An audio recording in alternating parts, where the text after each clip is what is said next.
అసలు నిజం చెప్పాలంటే దేవుడు మనకిచ్చినటువంటి కష్టాలు తక్కువ, మనం కోరి తెచ్చుకున్నటువంటి కష్టాలు ఎక్కువ.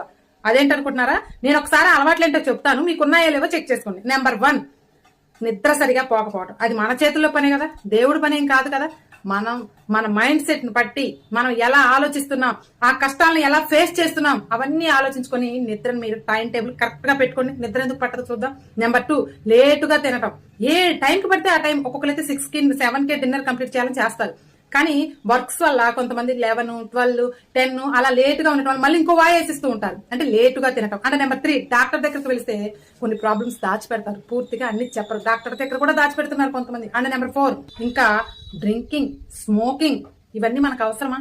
ఎందుకు ఇంత బానిస అయిపోతున్నారు? అవి మనం కోరి తెచ్చుకున్నట్టు సమస్యలే కదా, వాటి వల్ల ఎంత ఇబ్బంది పడాల్సి వస్తుందో తెలుసా, మానసికంగా, శారీరకంగా. అండ్ నెంబర్ 5, మాంసాహారం తినొద్దనట్లేదు, కానీ మితంగా అదే పనిగా దానికి అసలు అది లేక